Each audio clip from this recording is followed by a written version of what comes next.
Coming up next, why half of U.S. families are looking for a four-year college alternative. And I'm going to introduce you to the YOLO Economy. And of course, we take your calls. And it starts right now.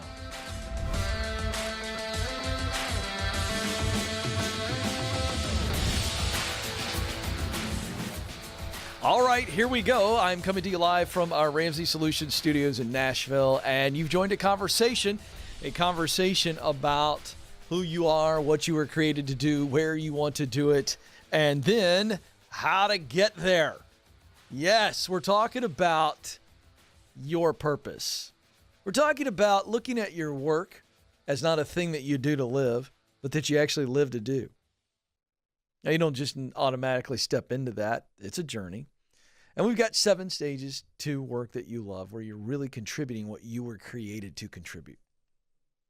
And we'll help you. So no matter where you are in the journey, some of you just want to get promoted. You want to move up. You're already on that path. Way to go. Some of you have no idea what the path is. Some of you know what the path is, but you're not sure how to start, how to get out there. We're here for you. I'm your coach, counselor, and cheerleader, and I can help because you have the answers many times, and I just have to help uncover them. Trust your heart and step out. Because somebody out there needs you to be you. You were created to fill a unique role in your work. You are needed, and that means you must do it. 844-747-2577 is the number. 844-747-2577. Almost half of U.S. families want an alternative to four-year college, as many worry about finances and the pandemic. This is an article from The Hill. New survey conducted by the Carnegie Corporation and Gallup found that 46% of Americans, and I'm talking about parents here, 46% of American parents desire an alternative to college even if they didn't see major obstacles. So the major obstacles would be, of course, finances, pandemic-related difficulties. But regardless of those obstacles, they still are saying, kind of like an alternative. The other percentage, of course, 54%, still holding on to their child enrolling in a four-year college or university. And that's, again, that's just what culture's told us, that the only way to success is through a four-year degree, and that's a bunch of nonsense. I like seeing that number, though. I want to do what I can. I'd like to move the needle 10, 15% in the next 5 years. I think it's going to happen, but we'll see. And here's the good news. Part of the hesitancy of the survey respondents that would rather send their children immediately into higher education is the allure of the trade programs. The trades. By the way, the trades have been traditionally defined as manual labor. But see, I think with Bethel Tech, our partner here on the Ken Coleman Show, I don't know how you don't look at Bethel Tech as a trade school.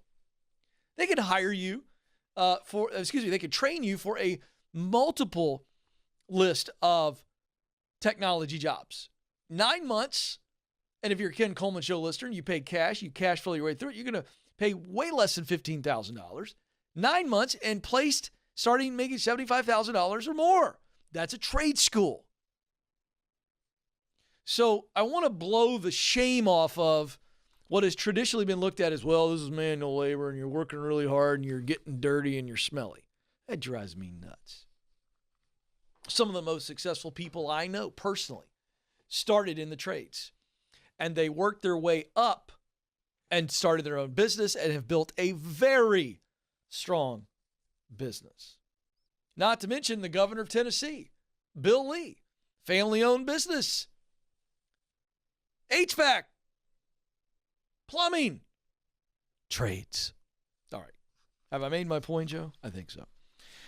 Quote from Zach Hirnowski, who wrote on the findings of the survey for Gallup. He said, though many community colleges offer associate degrees that develop skills for a specific career path, such as paralegal or dental hygienist, parents are twice as likely, they say, they want their child to complete a non-college-based skills training program then enroll in community college.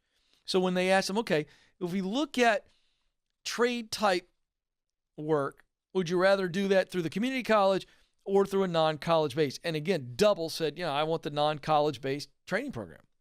That's good. And then data from College Board show that students who graduated with a bachelor's degree in 2019, listen to this, left school owing an average of $28,000. Nearly 45 million Americans owe college debt, which totals $1.7 trillion. So at Ramsey Solutions, we've got great resources like my colleague Anthony O'Neill's best-selling book, Debt-Free Degree. You can go debt-free. But beyond going debt-free, do you need to go to college? Does your kid need to go? 2 questions, parents. And this is going to help you, set you free here. Ask yourself, and then go find the detailed researched answers to these 2 questions. Is college the only way for my kid to get where they want to go? Secondary question, is it the best way? See, if it's not the only way, then we ask, is it the best way?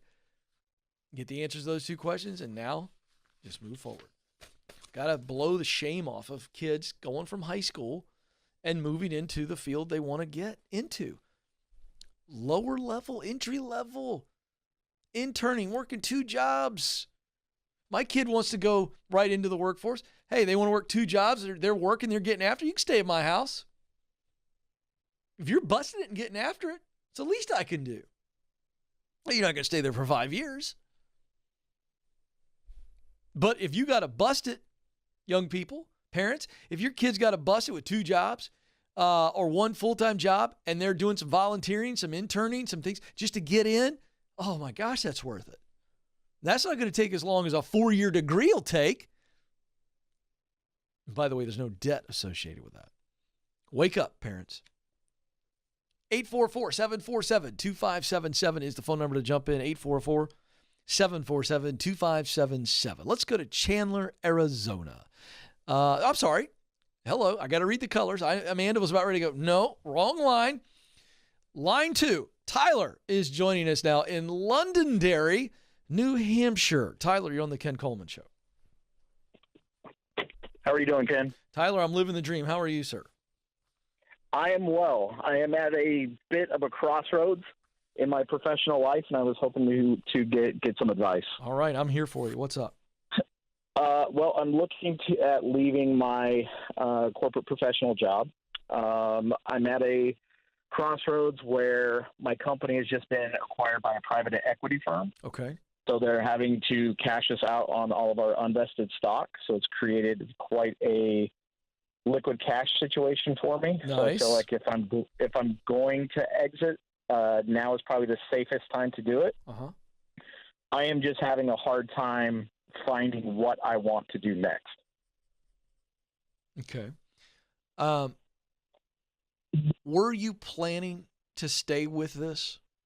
Sounds to me like you weren't. Sounds to me like this is a great opportunity and you're trying, and maybe you had already started going, what do I really want to do with my life?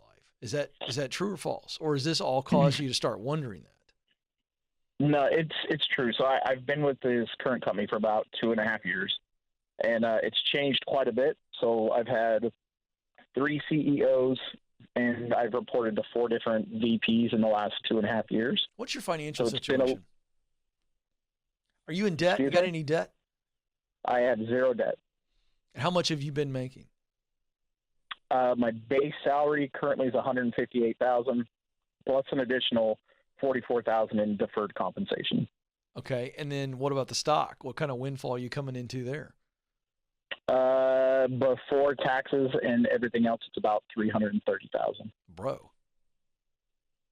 Okay, this changed this whole conversation. That's why I ask you.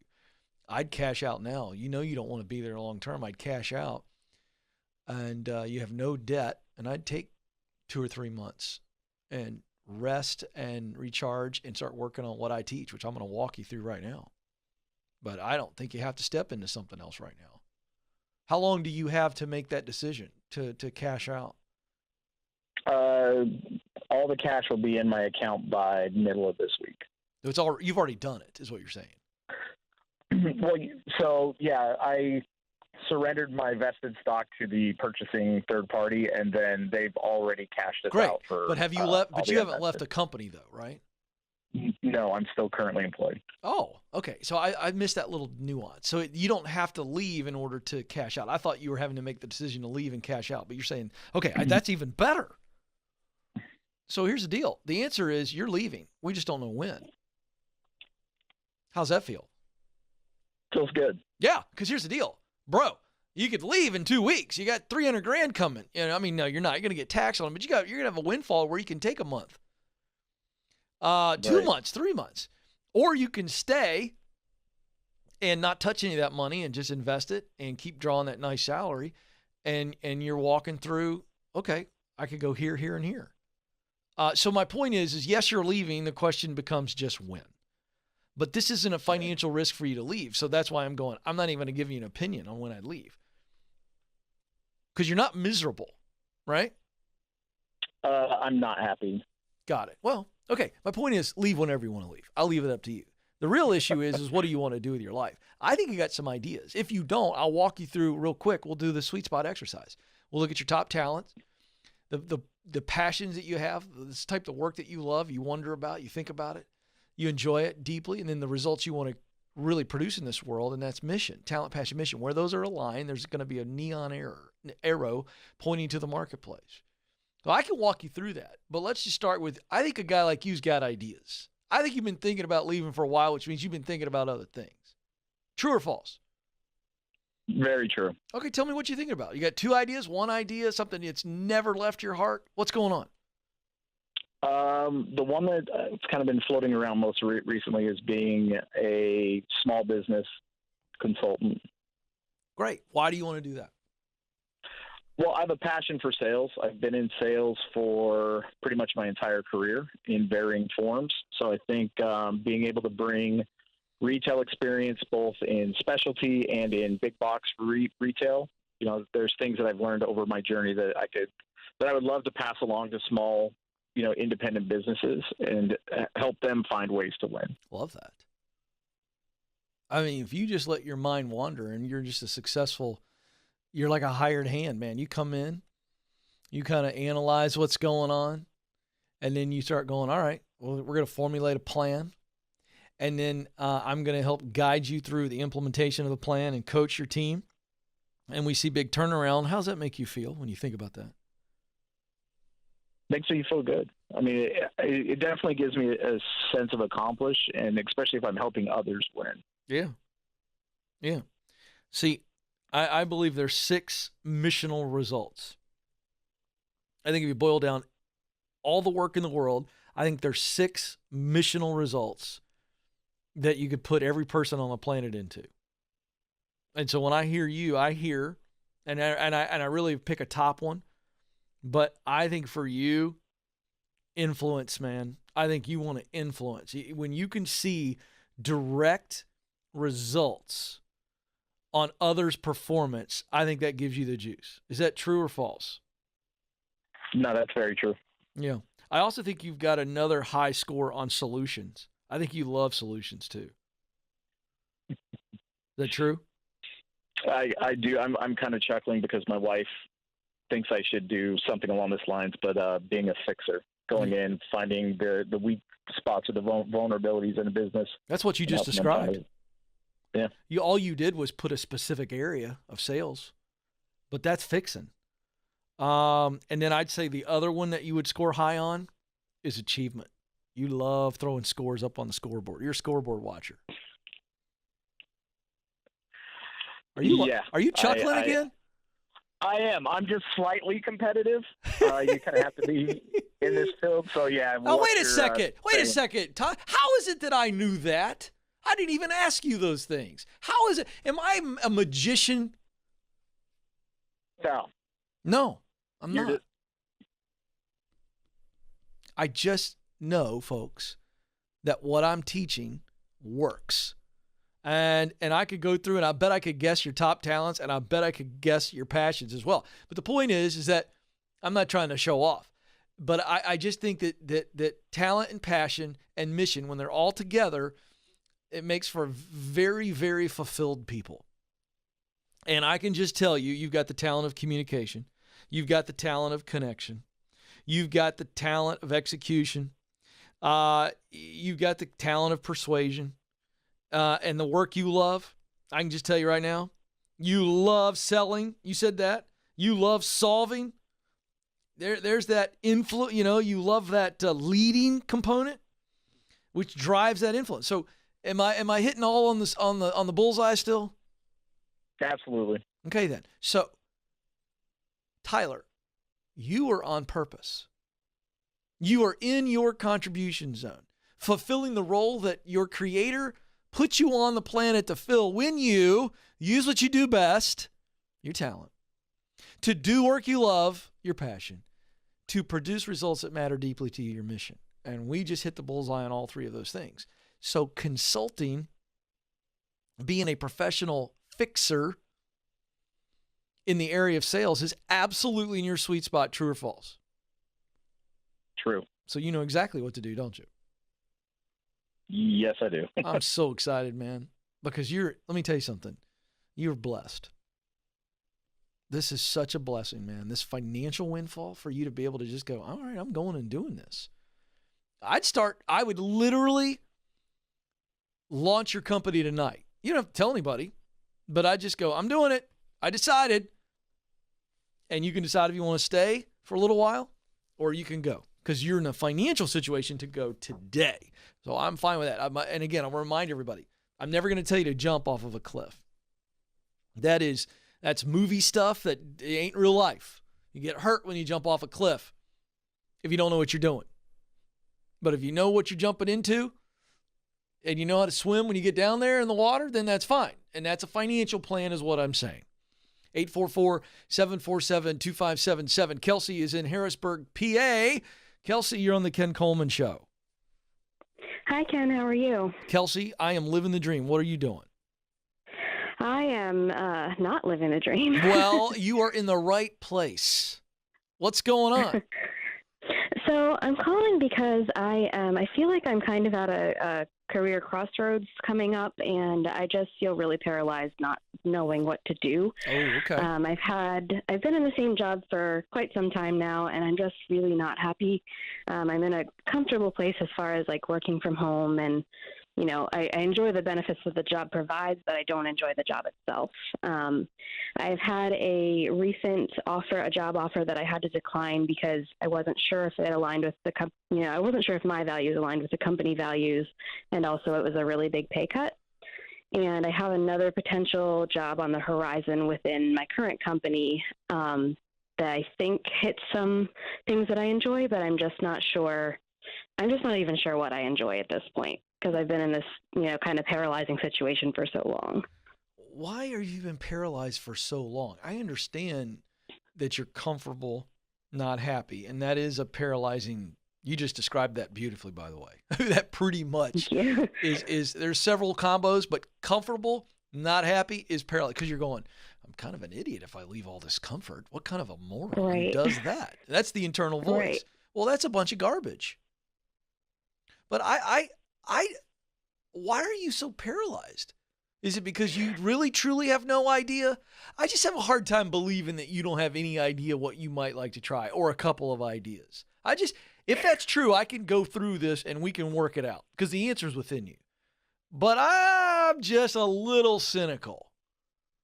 Come on, okay. Kelsey. What would you do tomorrow if we didn't worry about leaving comfort and we didn't have any risk at all?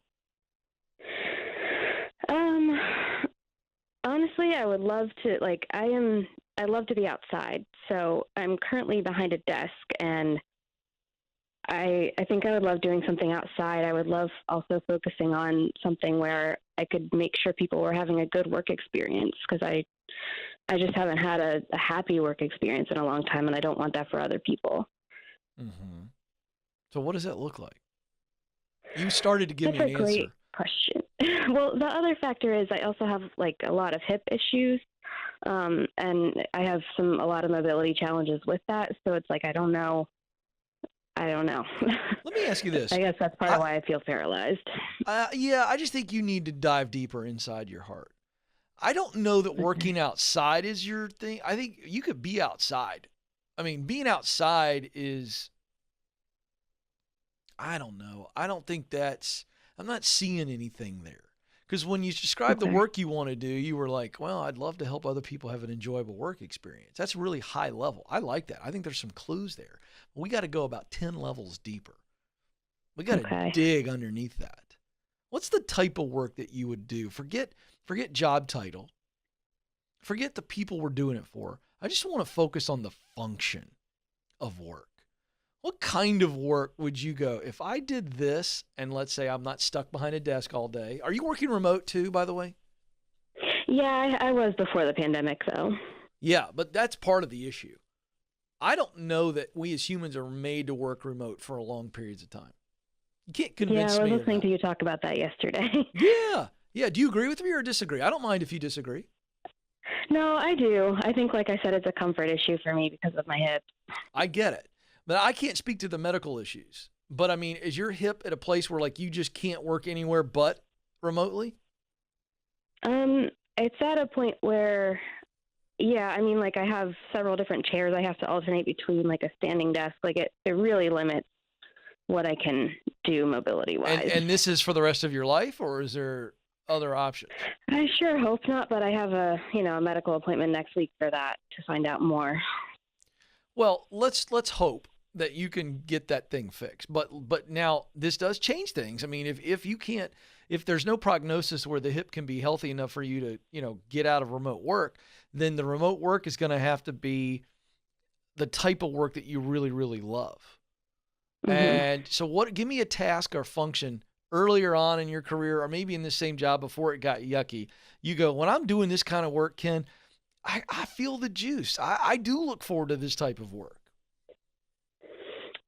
It's when I can focus on, so I have a degree in social work, and it's when I can focus on like the program side of what I'm doing. So like if I can make suggestions for program improvement, and actually have those suggestions be implemented, that's exciting for me.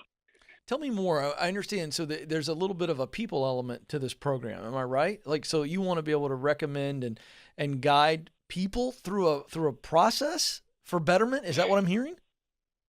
Yeah. So I want to be able to basically like make a well-oiled machine happen. Like I want to be able to analyze a program and say like, this is, this is a better way for it to function and help people get there. So you're good. Let me ask you two quick questions. Are you good at processes? Yeah. Do you love working with processes? I do. Yep. There we go. Yeah. I even love like playing board games where I can strategize and make like the perfect strategy. So I'm going to list out some passion ideas for you. Types of work. Okay. Okay. And I want you to go, yes, I love this. No, I don't. You ready? Uh-huh. Analyzing. Sort of. Solving. Actually, I'd say more yes on that. Yeah, I was going to say, Solving, what happened to the girl that was talking to me a minute ago? Did she get invaded by aliens? You love that. That's analyzing is looking at, okay, what's not working? Why is it not working? That's analyzing. Yes or no? Mm-hmm. Yeah. So you love that. Yes or no? Yes. You love solving that issue once you've analyzed it. Yes or no? Yes. Interesting.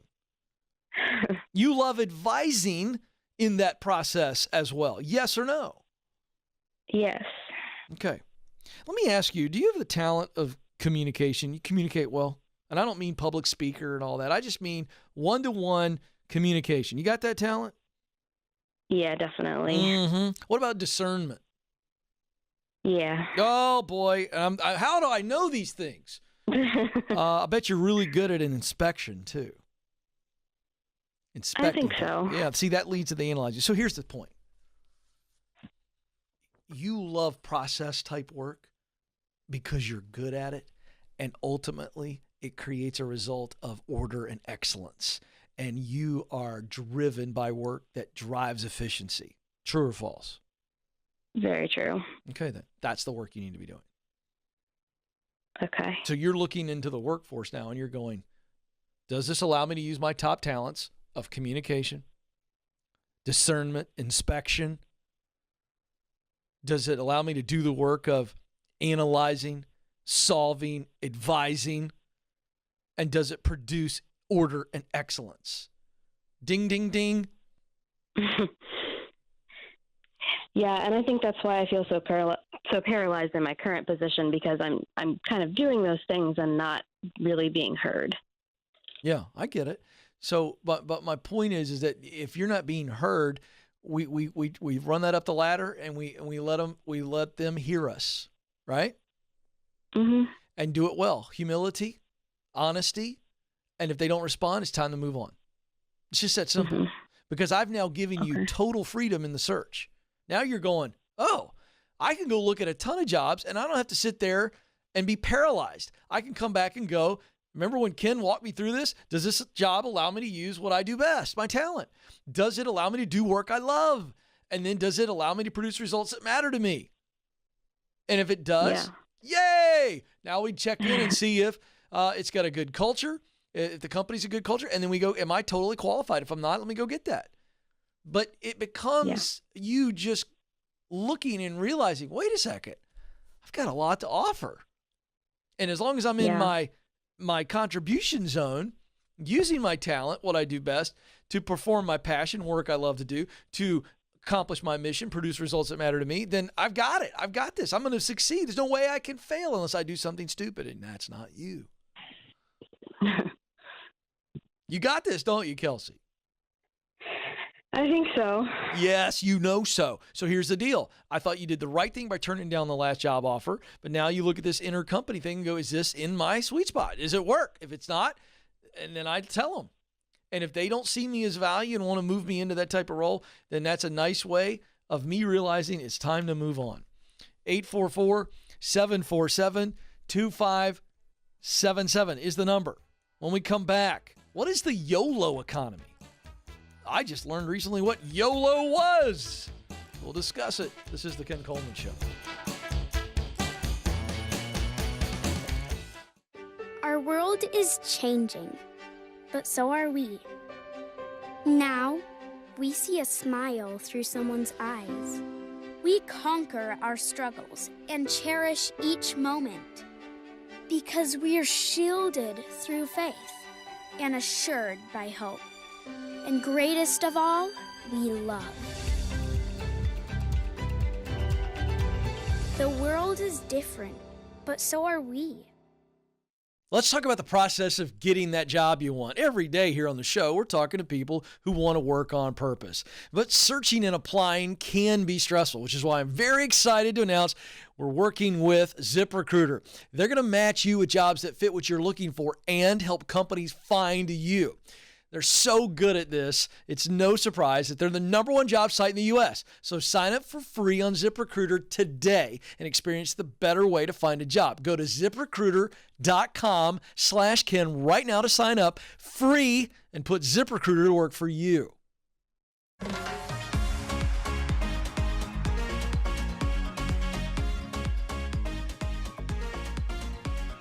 Welcome back. The Ken Coleman Show continues live. If you're watching at about 12:27 Eastern Standard Time, the chat room is a fun area. People watching live on YouTube now. It's funny, we have people watch live, and then you have literally thousands of people watch later. And I get that. But I love these folks that are in the live chat room right here. And I got to give Allie Evans a shout out. So I just happened to look over here, and Allie goes, hey, I want people liking Ken's show. Hit that like button, that thumbs up button down there. So, Allie, thank you. She knows. See, YouTube looks at all that stuff. I don't understand all that stuff. Nathan tells me Trevor, the YouTube guru, is watching the chat room. And so I just wanted to say hi to Allie. And thank you, Allie, for helping grow the show. And Nancy Letitia Marin says, you only live once. She was laughing at me not knowing what YOLO was. I told Madison, the producer, during the commercial break that when I first saw YOLO, I thought maybe this is like a healthy fruit drink produced by the lovely folks who brought us Yoo-Hoo, the greatest chocolate beverage of all time. And she kind of chuckled at that. So I thought I'd share that. Have you ever had a Yoo-Hoo, Madison? Oh, yeah. I mean, not often. It's pretty sugary. It is. You're very disciplined. Try to be. She's a very clean eater. She's very humble. Let me tell you something, Joe, Madison. During college, There wasn't Red Bull. Okay, I'm older. Okay, folks. All right. So during my college years, I don't think Red Bull's around. Amanda, you and I are similar. You're younger than me, but we're close. I don't think Red Bull's around in 92 to 96. No, not at all. Okay. So what was around was Jolt Cola, which I've talked a lot about on the show, which was a heart attack in a bottle. I mean, I don't know what's in these energy drinks. I don't like them. I tell my kids stay away from them because I've heard bad things about them. Jolt was like 5 Dr. Peppers in one bottle, maybe even more. It was just that bad, right, Joe? It was about 5 cups of coffee. Oh, it equals 5 cups of coffee in one bottle. Okay. So I will tell you that I did Jolt once, studying all night for a big exam because I was last minute Larry. It'll come as no surprise to anybody that worked closely with me. You know, a lot to do, man, and I'm not great at managing my time. But I took a Jolt Cola. And by the way, these chat rooms liking this. This is the kind of content people come here for, is this kind of stuff right here. They're like, yeah, great. The purpose is great. Tell me more about your college studying habits. So I took Jolt Cola one night to study. True story, team. I couldn't go to sleep. I think I studied till like 5 in the morning, as memory serves. And then it's like my exam was till 10. So the goal was, all right, let me get some sleep, wake up at 9:30. Clothes are already ready. Jump in, go take the exam. So I try to go to sleep. I can't go to sleep. I got jitters. I'm laying in the bed, literally going like this. Oh, man, I don't feel so good. So I got scared. Got up, drank as much water as I possibly could to combat the Jolt Cola so that I could essentially go to the bathroom and try to get it out of my system. Did it work? Yeah. Couldn't sleep, though. So everybody's going, where are you going with this? I'm going somewhere. So I started doing Yoo-Hoos. And Yoo-Hoos were just the right amount of sugar to keep me up at 2 in the morning, 3 in the morning. And when I needed to go to sleep, no problem. So I'm a big fan of Yoo-Hoos. My favorite thing is that you just said, I started doing Yoo-Hoos. Yeah, I'm a wild, crazy guy. I know. Sorry, folks. Should I apologize to my audience for revealing skeletons from my closet? Yeah. Hey, Ken, what'd you do in college that you're ashamed of? Well, I used to do the Yoo-Hoos. Wild and crazy.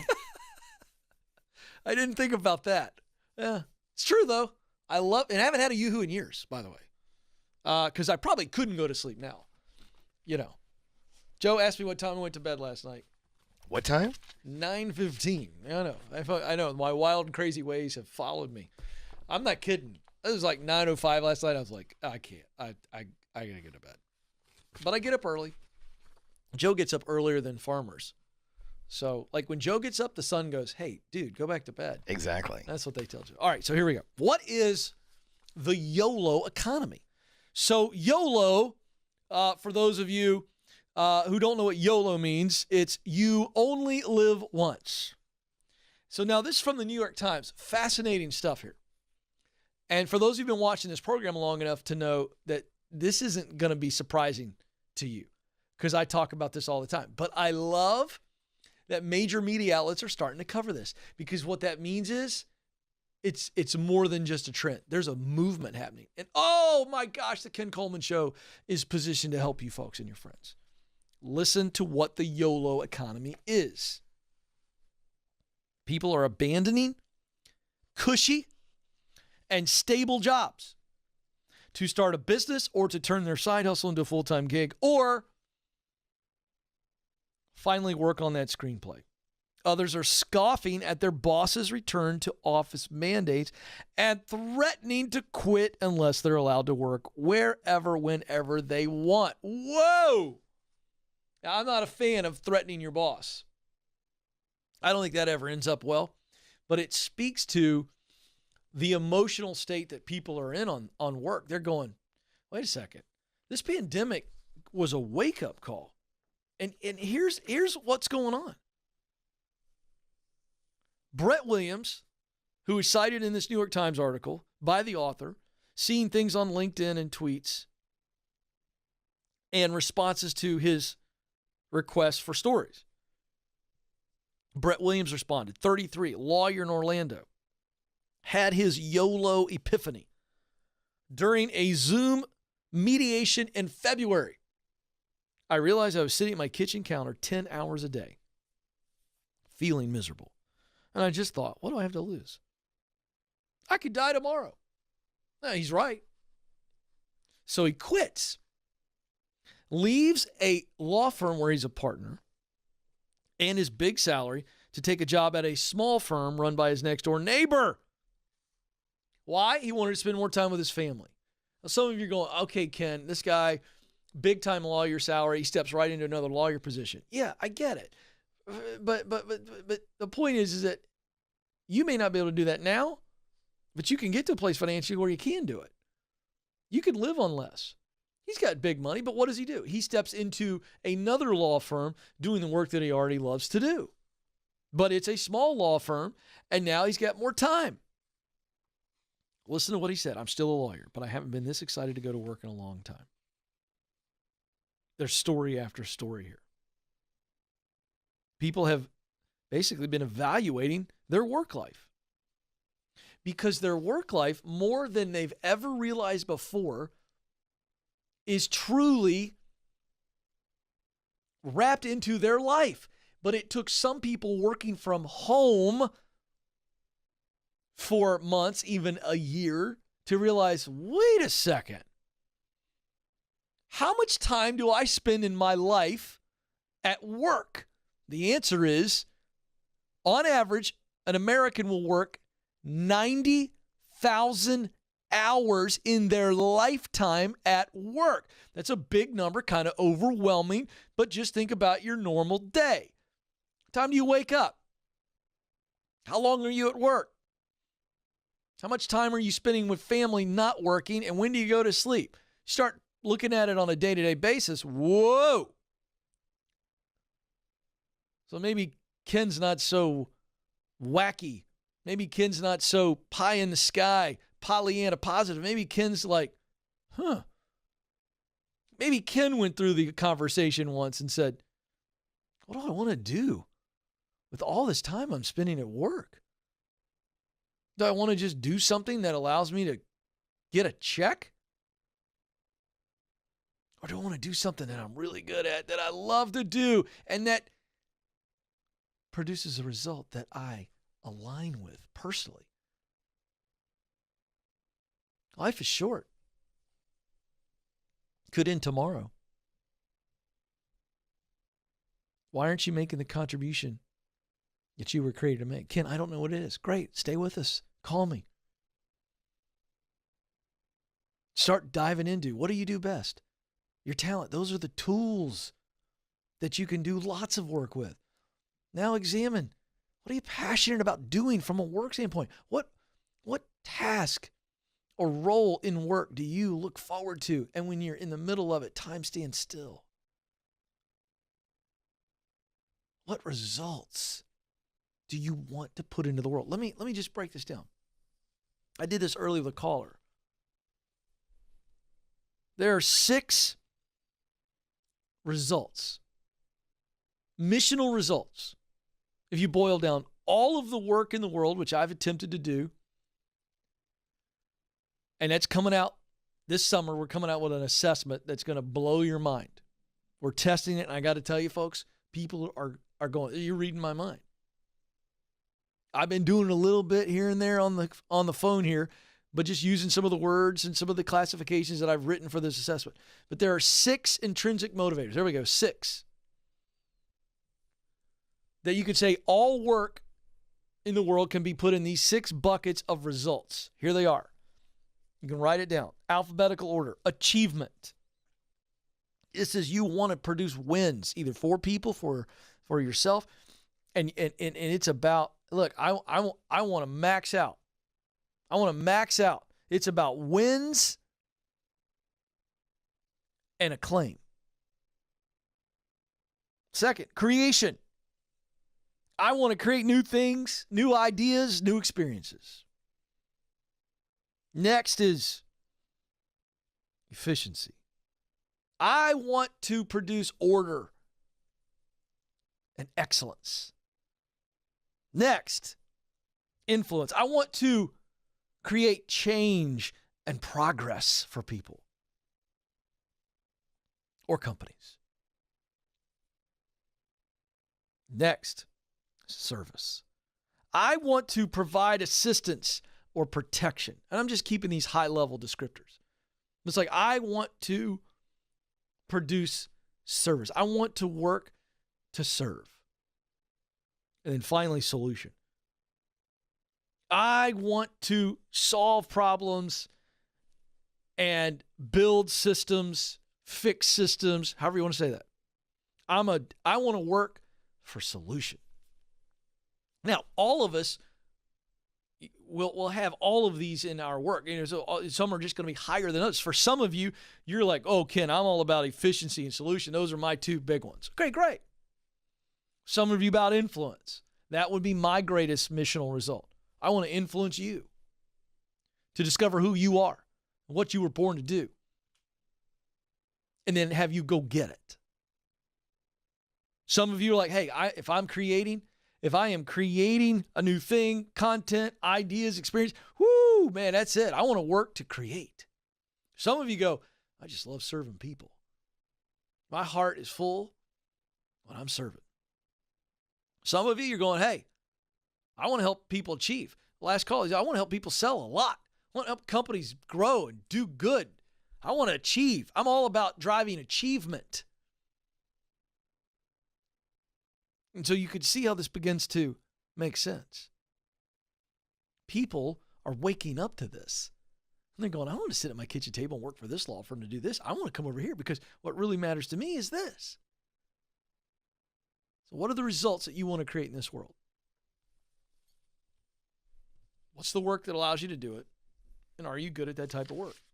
And here it is, folks. You want to know what your purpose sentence is until you fill in the details? I'm going to lay it out for you. My purpose is, you say this at home, my purpose is to use what I do best, to do what I love, to produce results that matter deeply to me.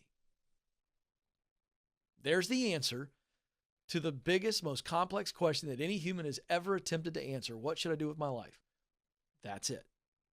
Use what you do best to do work you love, to produce results that matter. And you're going to be on purpose in your work life and in your personal life. You'll see your relational purpose come to life and your professional purpose ignite. And they join together, and all of a sudden, you won't believe how much good there would be in this world. So think about that. Call me. Monday through Friday, 12 Eastern, 2 Eastern. That's when you can get me. You're a phone call away. What are you waiting on? Life is too short and you're too important. Let's go. But I'm looking at the clock, and Joe, I know it's time for me to get out of here. But before I do, you matter. You do have what it takes. Thank you for joining us. Until next time, this is the Ken Coleman Show. Press on.